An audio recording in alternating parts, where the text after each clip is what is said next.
Arabian समुद्र, मुंबई तक। मैं कभी इसके इतने रौद्र रूप नहीं देखा।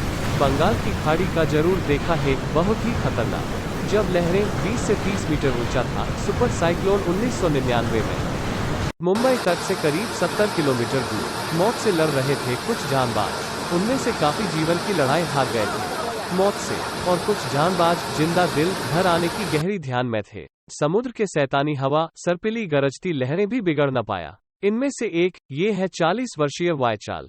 9 घंटे जीवन भर जैसे महसूस हुआ था। मैंने नहीं सोचा था कि मैं अपने परिवार से मिल पाऊंगा, वायचल ने एक बड़े न्यूज चैनल को बताया।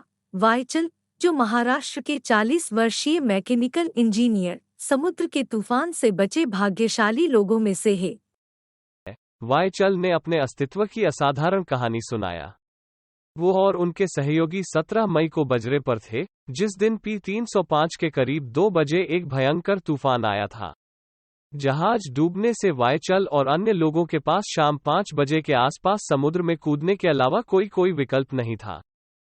वायचल कहते हैं, ओ और उनके सहयोगियों ने समूहों में समुद्र में कूद गए। यही बेहतर विकल्प था। जितना बड़ा समूह होगा, बचने की संभावना उतनी ही अधिक होगी। जो लाइफ जैकेट पहने हुए थे, ओह अंधेरे समुद्र में ग्लोइंग करता है।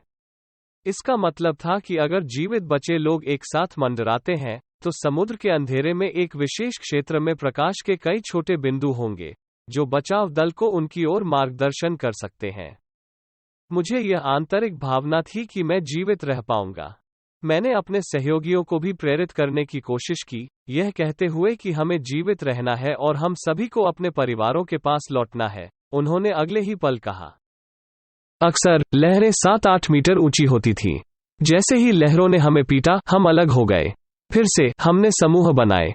इन 9 घंटों में मैं कुछ 3-4 समूहों में शामिल हो गया, और फिर ऐसे समय थे जब यह सिर्फ मैं था। हर बार जब बड़ी लहरें आती, तो हमारी आंखों और मुंह में पानी आ जाता। यह देखना असंभव था, वायचल ने कहा। मेरे दिमाग में एक बात साफ थी, मैं अपनी नाक से सांस नहीं ले सकता और पानी को अपने फेफड़ों में प्रवेश नहीं कर सकता। मैंने अपने मुंह से सांस ली। मुझे पता था कि अगर पानी मेरे पेट में चला गया तो कोई बड़ी समस्या नहीं होगी। एक बार नौसेना के आने के बाद मुझे विश्वास था कि वे मुझे बचा लेंगे, उन्होंने कहा। मुझे यकीन नहीं था कि मैं बचाव जहाज पर चढ़ पाऊंगा या नहीं। मौसम इतना खराब था, साथ ही समुद्र में इतने लंबे समय के बाद बचाव दल द्वारा गिराए गए जाल पर चढ़ने के लिए आपके शरीर में ऊर्जा नहीं होगी, उन्होंने कहा। मैं चढ़ने की स्थिति में नहीं था।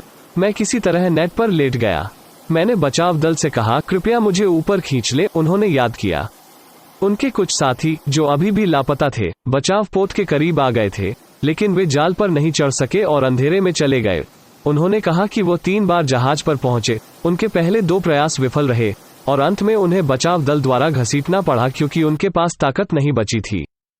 मैं ईश्वर से प्रार्थना करता हूं कि उन्हें शक्ति प्रदान करें, उन्होंने भारी स्वर में कहा।